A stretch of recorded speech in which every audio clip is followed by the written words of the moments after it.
도전시간 7강 체득기의 봉산곡 해설해 보도록 하겠습니다. 자, 여기도 정보를 주는 보기가 있어요. 3번 보기를 먼저 읽어보겠습니다. 병자호란을 배경으로 하고 있구나.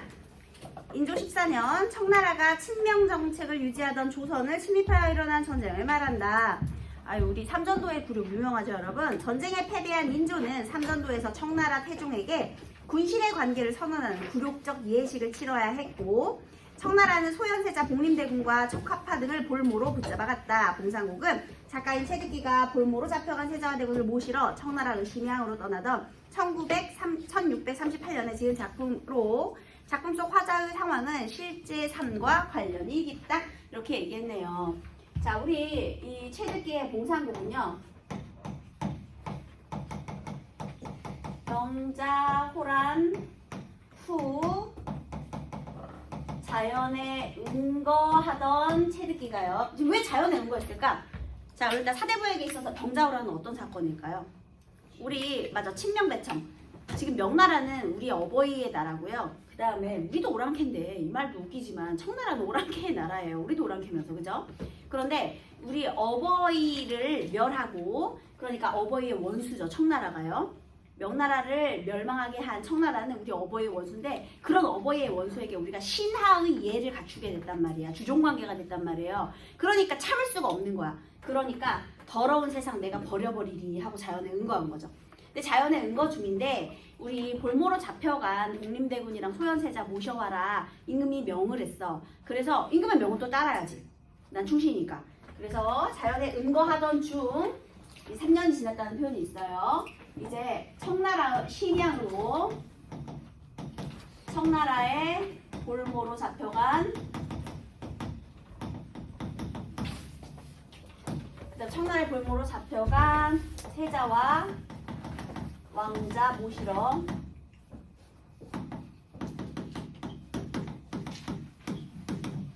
떠남. 이게 전체 내용이에요. 지금 봉산곡 내용 자체가 되게 지루하게 돼 있어요, 여러분. 그래서 여러분이 생각했을 때 도대체 이 부분에 뭐가 중요한가? 왜냐면 얘가 떠나기 전에 그 감회, 내 심회를 털어놓는 거거든요. 근데 내용이 딱 두 개예요. 일단 내가 은거하던 자연을 떠나는 게 너무 아쉬운 거야. 그래서 내가 은거하던 그 자연의 아름다운 경관을 막 묘사해요. 그러니까 이제 자연을 떠나는 게 아쉬운 거야. 그런데 또 우리 청나라에 잡혀간 이 세자를 생각하니까 또 안타까워. 나의 충성심이 또 있잖아요. 그래서 그래, 임금님이 나에게 맡기신 명이니 내가 이거 빨리빨리 출발해서 최선을 다해서 모셔오고 그 다음 다시 자연으로 돌아오리라, 이런 내용이에요. 전체적인 내용. 그래서 크게 이렇게 극적인 내용이 없어요, 여러분. 그냥 떠나기 전에 자기의 심회를 털어놓는 부분이거든요. 그래서 이렇게 좀 극적인 부분이 없으면 여러분들이 굉장히 좀 지루해하고 이게 뭐가 중요한지 모르겠다, 보통 그렇게 하거든요. 그리고 심지어 여기 딸린 문제도 그렇게 어렵진 않아요. 근데 어려운 내용이 없음에도 불구하고 여러분들이 이 본문 자체를 읽어내기가 힘들어요. 왜냐하면 주변 그 배경 지식이 없기 때문에. 크게 어렵지 않은데도. 그래서 이런 것도 있다, 이렇게 심회를 털어놓는 것도 있다, 이렇게 한번 이해하면서 빠르게 읽어보도록 하겠습니다. 가노라 옥주봉아 이거라 경천대야. 여기서요, 지금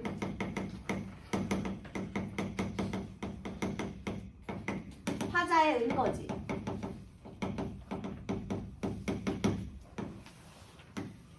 경북 상주에 위치한 건데요. 여기에 옥주봉, 경천대.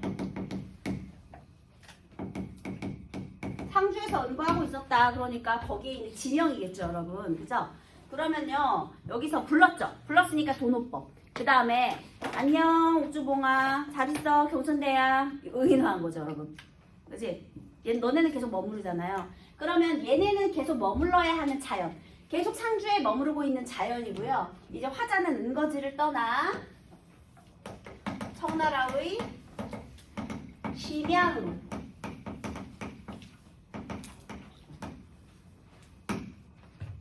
청나라의 수도였죠. 청나라의 심양으로 떠나려는데 얘네들은 계속 있으니까 여기 잘 지키고 있어, 이거 작별 인사를 구하는 거죠.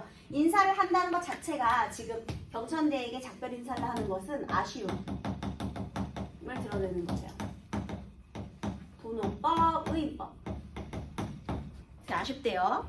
그 다음에 요양이 심양이에요, 여러분. 요양 똑같은 거예요. 청나라 요양 말리길이 멀어야 얼마나 멀며, 얘들아, 아유, 요양 그 말리길이 멀면 얼마나 멀겠냐. 말리라고 해놓고 말리면 엄청 먼 거거든요. 그지? 그잖아, 말리잖아. 우리나라 무궁화 삼천리 강산인데 말리 가려면 얼마나 멀겠니? 그러면 되게 멀리 말리라고 말해놓고 에이 그 말리가 멀어야 얼마나 멀며 라고 말하는 건 본인 스스로 위로하는 거지, 얘들아. 그지? 아, 금방이야. 자기 세뇌하는 중이에요. 멀어야 얼마나 멀며 그곳에서의 1년이 오래라고 하랴마는 이거는 할 수 없겠지만 이런 뜻이에요. 1년이 그러니까 짧다면 짧은 시간, 길지 않은 시간이겠지만 이렇게 아마 왔다리 갔다리 하는데 1년 걸리나 봅니다, 여러분. 그쵸? 이제 멀리 갔다 왔다리 해야 되니까요. 상봉산 별천지를 처음에 들어올 때, 자, 상봉산 여기도 되겠죠? 여기가 요령, 심양이 요령이죠, 청나라에. 네. 별천지를 처음에 들어올 때, 그 다음에 노련의 분노 탓에 속세를 아주 굽고, 자, 노련의 분노, 이게 또 고사를 인용한 건데요. 자, 이 작품은요, 특징, 중국의 고사를 인용하는 장면이 정말 많아요. 그래서 여기에 주석이 엄청나게 깔려 있어요. 지금 66페이지까지 주석이 쫙 달려 있거든요. 그래서 중국의 고사는 그냥 그러려니 하고 넘어가시면 돼요. 여기에 큰 의미를 두지 않으셔도 됩니다. 참고로 여기에서 그 노련의 분노, 주나라를 버리고 진나라 왕을 천자로 부리려는 것에 대한 노련의 분노, 그러니까 명나라를 버리고 청나라를 섬기는 것에 대한 분노. 그러면 노련의 분노 탓에 여기서의 포인트는 청나라에 대한 적개심이 드러난다라는 걸 알 수가 있는 거죠. 화자는 청나라에 적개심을 가지고 있다. 그래서 노련의 분노 탓에 속세를 아주 끊고, 얘가 그러니까 처음에 경북 상주의 은거지로 들어오게 된 이유는 무엇이었을까요? 노련의 분노. 자, 병자호란이 일어났어. 그 다음에 인조가 우리 청나라 왕에게 주종의 관계를 맺게 되었어요. 그래서 병자호란의 치욕으로 인해서 이걸 노련의 분노, 고사에 빗대어서 표현을 한 거죠. 그래서 처음에 애초에 상주에 은거하게 된 거예요. 그래서 여기서 은거를 시작하게 되었어요. 은거를 하게 된 원인을 제시한 거죠. 노련의 분노. 속세를 아주 끊고 발 없는 구리솥 하나 전나기에 싣고서, 전나기 다리 저는 낙이죠. 발 없는 구리솥은요, 왜 이제 솥에 있는 그 뚜껑 있잖아요. 그러니까 뭐 그 떨어진 거예요. 그러니까 소박한 거죠. 별거 없이 간단한 차림새로 들어왔어요. 그 다음에 추풍 부는 돌길로 와룡강을 찾아와서 석주봉 석굴 아래 초가벽한 지어두고 고슬단, 여기서 와룡강, 천주봉, 고슬단,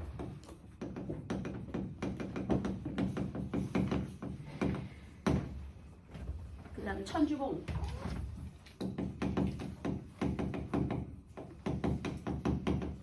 전부 다 그 주변 지명이죠. 이렇게 구체적 지명을 활용하고 있다라는 것도 특징이 되겠네요. 행화, 살구꽃이네요. 행화방에, 그러니까 살구꽃이 필 때 정자의 털을 손수 닦아 낮에 일어나고 새 달이 돋아올 때, 이거는 낮에 일어난다라는 건 서두르지 않아도 되는 거지. 그러니까 충분히 잘 때까지 자고 일어나요. 그 다음에 새 달이 돋아올 때 또 그까지 노는 거야. 그러니까 유유자적한 삶을 즐겼다는 거죠. 급할 거 없는 여유로운 삶. 그래서 여기에서요, 내가 털을 잡고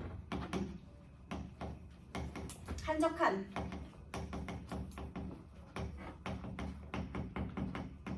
삶을 살고 있었다는 거죠. 간단하게 들어와서. 그 다음에 지돌이 없는 거정문과, 지돌이는요 돌적이거든요. 돌적이는 뭐냐면 우리 한옥집에서 경첩, 이거예요. 이거 문과 문 연결하는 거, 암돌과 숫돌, 이게 이제 그 문 연결하는 거. 근데 거정문이니까 저런 거 필요 없겠지, 경첩 필요 없겠지. 그러니까 소박한 삶을 말하는 것이고요. 그 다음에 울 없는, 그러니까 담장도 필요 없는 가시살인문, 그러니까 소박하게 그냥 간단하게 사는 거예요. 적막한 산골에 순수 일군 마을이 더욱 좋다. 그러니까 자기의 힘으로 소박하게 사는 거죠. 그래서 여기에서는요, 한적하고 민낙도의 삶을 이야기하고 있죠, 여러분. 그죠? 자, 그 다음에요, 본인 삶에 지금 만족해요? 아니면 고통스러워해요? 누가 봐도 엄청난 만족감이죠. 그래서 이런 치욕스러운 속세보다는 이렇게 내 손으로 일구는 이런 한적한 시골 마을이 난 더 좋아 이렇게 얘기를 하는 거예요. 그래서 은거 시작해서 굉장히 마음에 들었대요. 그 다음에 은거지를 찾게 된 이런 배경에 대해서 설명한 이 부분까지 더욱 좋다 이 부분까지가 서사 되겠습니다. 가사는 서사 본사 결사로 되어 있죠. 자, 그래서 이제 본사 부분도 한번 볼게요. 세계는 내 분수라 단박한들 어찌하리. 한마디로 단박해도 괜찮다 서리법이죠 여러분. 단박하다, 깨끗하고 욕심이 없다, 소박하다 이런 뜻이죠. 밝은 세상 한 기퉁이에 버린 백성이 되어서 왜 버린 백성이라고 표현했죠? 이거죠 이거. 그래서 청나라의 나라를 뺏겼다라고 생각을 하는 거죠. 그래서 나는 버린 백성이기 때문에 자연에 은거하게 된 거예요. 그러니까 버린 백성이라는 건 자연에 은거하는 본인을 버린 백성이라고 표현을 한 거예요. 역시나 청나라의 적개심이 계속 있죠. 솔, 국화를 쓰다듬고 잔나비와 학을 버타니. 잔나비는 원숭이죠 여러분. 그러면 지금 솔, 국화, 원숭이, 학과 함께 살아가고요. 아이고 이 강산이 경치도 좋고 좋다. 그래서 여기서 또 어떻게 살고 있어요? 자연을 벗삼아 살고 있어요. 자연 친화적 삶에 대해. 안 빛나 또 자연 친화 이런 정서가 드러나네요.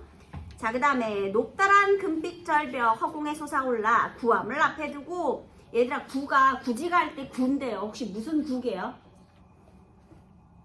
구지가의 구가 무슨 구였죠? 거북이 구자였잖아요. 구지가 거북이가 엎드린 봉우리잖아요. 그치? 그래서 거북이 동산은 거북이가 산신령인 거잖아. 그럼 구암은 거북바위예요. 이 선생님도 여기 경치를 지금 묘사한 부분인데 선생님이 인터넷으로 여기 가본 적이 없어가지고 도대체 어떻게 생긴 그런 바위일까? 그래서 그 거북바위를 찾아보았거든요. 근데 지금 이 부분이 구암, 산신산, 제일봉, 용문, 즉 경천대의 모습이거든요.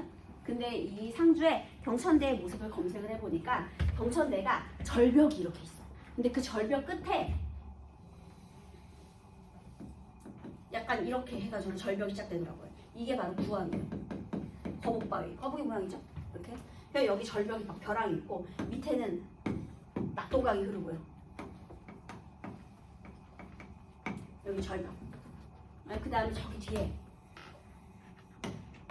이게 산이 첩첩이 있고 지금 이런 배경이거든요. 그래서 이런 배경을 상상하면서 다시 한번 읽어볼게요. 그러면 높다란 금빛 절벽 허공에 솟아올라 구암을 앞에 두고. 자, 여기 이제 절벽이 있는 거죠. 네, 구암을 앞에 두고. 그 다음에 경호 위에 선 모양은 삼신산 제일봉이 6자라 머리에 버린 듯. 자, 삼신산 제일봉 여기 있죠. 여기에 6자라 머리.